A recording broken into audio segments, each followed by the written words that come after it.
We will discuss simplification. अब अगर हम बात करें सिंप्लीफिकेशन की, तो सिंप्लीफिकेशन में मेनली होता तो ये है कि आपके पास एक एक्सप्रेशन गिवन होता है, एक एक्सप्रेशन आपके पास गिवन है and you solve the expression and give a single answer. But अगर हम बात करें सी सेट की, तो सी सेट में ऐसे क्वेश्चंस नहीं आते, सी सेट के अंदर ऐसे क्वेश्चंस नहीं आते हैं।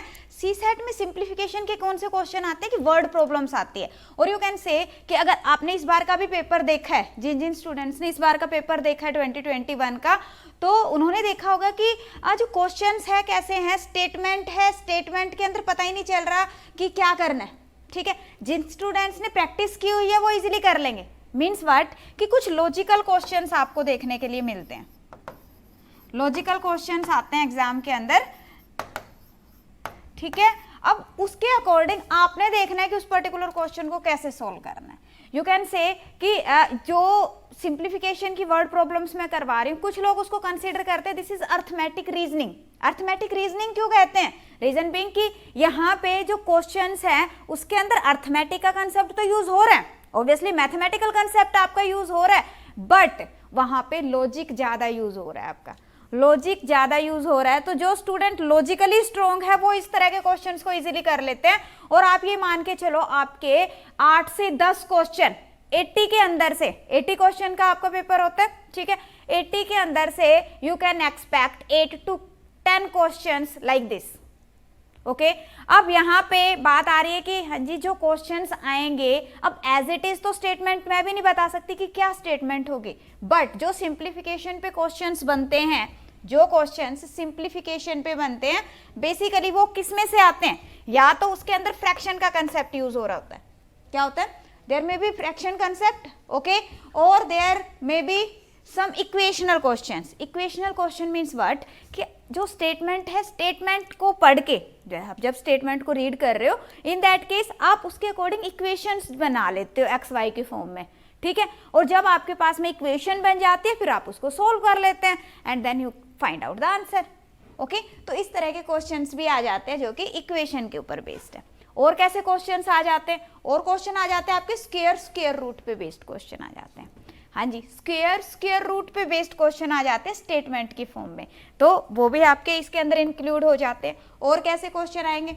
अब देखो परसेंटेज हम ऑलरेडी डिस्कस कर चुके हैं, तो कुछ ऐसे भी कंसेप्ट आ जाते हैं कि पूरी स्टेटमेंट के अंदर कहीं ना कहीं कुछ परसेंटेज से रिलेटेड यूज हो रहा होता है, but that is a logical question.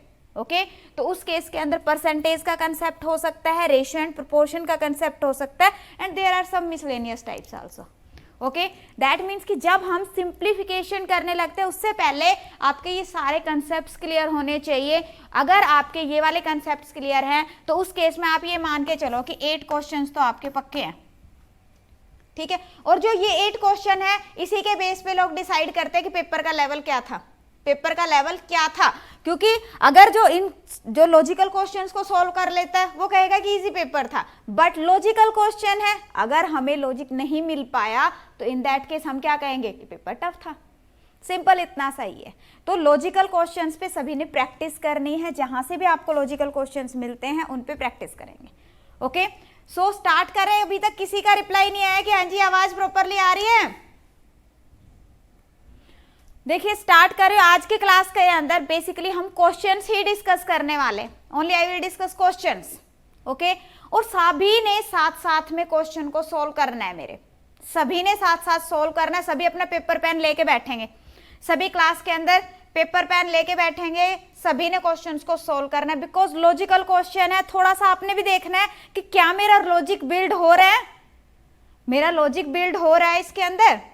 Okay, सो देखिए जैसे फर्स्ट क्वेश्चन है, यहाँ पे एक क्वेश्चन है आपके पास में स्क्रीन पे, क्या है यहाँ पे question, in a class there are 18 boys. मैं ये नहीं कहूंगी कि एज इट इज क्वेश्चन आएगा एग्जाम के अंदर, बट यहां से हमारा थोड़ा लॉजिक क्लियर हो जाएगा, हमें लॉजिक बिल्ड करना आ जाएगा कि ऐसे क्वेश्चंस को कैसे हमने सोल्व करना है। Okay, yes Monika. तो देखिए क्या है, in a class there are 18 boys. Class के अंदर कितने बॉयज हैं? 18 बॉयज है who are over 160 centimeter tall. If these constitute 3/4 of the boys. अब देखो 3/4 उसने कहा है, दैट मीन्स कि फ्रैक्शनल टाइप्स क्वेश्चन आ रहा है हमारे पास में, ठीक है, and the total number of boys is 2/3 of the total number of students in the class, then what is the number of girls in the class? girls कितनी हैं? this is the question. अब जैसे ही मुझे मिला क्या, in a class there are 18 boys who are over 160 centimeter tall. तो जो ये 18 है, बिल्कुल आराम आराम से आज की क्लास के अंदर बिल्कुल स्लो चलेंगे हम, ठीक है, क्योंकि बार लॉजिक बिल्ड आना होना चाहिए आपका. क्या कहा उसने, 18 बॉयज हैं who are over 160 centimetre tall. अब इन 18 बॉयज की डिटेल आपके पास में कहां पे गिवन है, दिस इज द डिटेल. क्या कह रहा है, these constitute 3/4 of the boys, that means this value is equal to 3/4 of boys and this is given as 18. पहले ये देखो, ये लाइन इस पर्टिकुलर स्टेटमेंट से क्या हम ये बना पा रहे, बिल्कुल सिंपल था. क्या कहा कि ये 18 बॉयज हैं और वो क्या है, 3/4 है किसका, बॉयज का. ओके, सो यहां से मुझे क्या मिल जाएगा, कैंसिल आउट किया, b is equal to 24. That means कि टोटल बॉयज कितने हैं, 24 है. ओके, अगर क्वेश्चन होता कि टोटल नंबर ऑफ बॉयज कितने, देन हमारा आंसर इज 24. बट क्वेश्चन में आगे भी कुछ गिवन है, क्या है, and the total number of boys, total number of boys is 2/3 of total number of student in the class. अब टोटल नंबर ऑफ बॉयज कितने हमारे पास में, 24, and these 24 are is equal to what, 2/3 of the total number of students in the class. Okay, तो यहां से अगर हम देखें तो टोटल नंबर ऑफ स्टूडेंट्स कितने बन गए, total number of students are 36. Total number of students हैं 36, बॉयज कितने हैं 24, and what is our question कि गर्ल्स कितनी हैं. सो गर्ल्स कितनी आ जाएंगी, this will be 36 minus 24, that means 12 girls.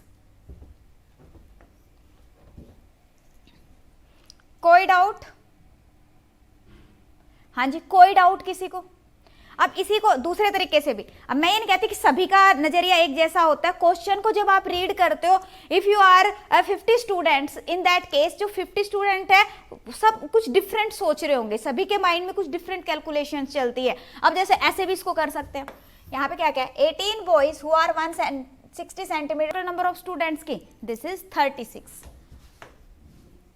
Okay, दोनों केसेस में 36 बन रहा है. अब उसने कहा है कि गर्ल्स कितनी है, बॉयज कितने हैं. अब उसने यहाँ पे क्या कह रहा है कि if they consider 3/4 of the boys, 3/4 क्या है, बॉयज है, दैट मीन्स कि 1/4 क्या है, 1/4 क्या है, गर्ल्स है. 1/4 इसका 1/4 करेंगे, सॉरी यहाँ पे क्या कह रहा है कि constitutes the 3/4 of the boys and the total number of boys is 2/3. Total number of boys कितने हैं, 2/3 है, बॉयज कितने हैं, 2/3 है, दैट मीन्स गर्ल्स कितनी है, 1/3 है. तो गर्ल्स कितनी आ गई इसकी, 1/3, 12.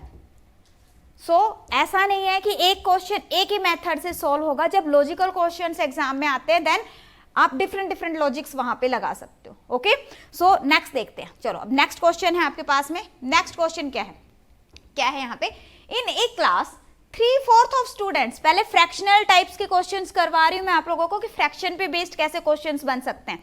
अब देखो यहाँ पे क्या, in a class 3/4 of students do not know either English और हिंदी. उनको इंग्लिश या हिंदी कोई भी नहीं आती. कितने स्टूडेंट्स हैं, 3/4 हैं. Okay, but 1/6 of student know English. 1/6 क्या है, जिनको इंग्लिश आती है. And how many students know both English and Hindi if the student who know Hindi is 1/8 of the students in the class. I hope सभी को question clear है, question सभी को क्लियर है. तो यहाँ पे कह रहे हैं कि the students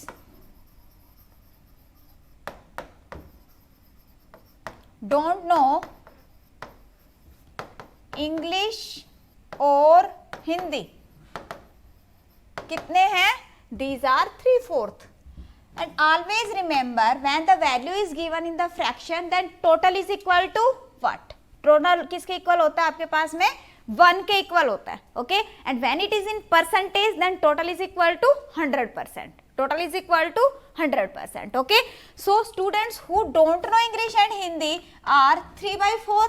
That means कि जो students who knows Hindi or English, who knows English और हिंदी, या तो जिनको इंग्लिश आती है या तो जिनको हिंदी आती है, they are 1/4. या तो उनको दोनों आती है, या तो इंग्लिश आती है या तो हिंदी आती है. ठीक है, तो अब देखिए यहाँ पे क्या कह रहा है कि ये कौन से स्टूडेंट है जिनको या तो इंग्लिश आ रही है या फिर हिंदी आ रही है. साथ में देखिए क्या गिवन है, हिंदी वाले कितने, but 1/6 of the students knows English. English कितने हैं, 1/6. हिंदी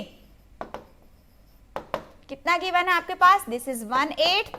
अगर मैं कहूं इंग्लिश एंड हिंदी कितने हो जाएंगे, 1/6 प्लस 1/8.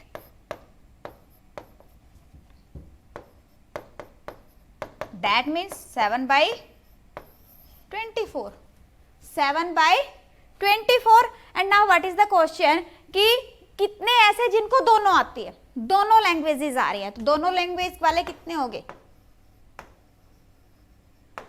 यस ये कौन से हैं जिनको या तो हिंदी आ रही है या तो इंग्लिश आ रही है. इंग्लिश और हिंदी दोनों वाले, बट इसके अंदर कुछ वो भी तो इंक्लूडेड होंगे जिनको दोनों लैंग्वेजेस आ रही है, जिनको दोनों लैंग्वेजेस आ रही है. तो अगर मान लो मैं इसके अंदर से इसको माइनस कर देती हूँ, ठीक है, तो वैल्यू कितनी आ जाएगी आपके पास में, 1/24. So your answer will be 1/24.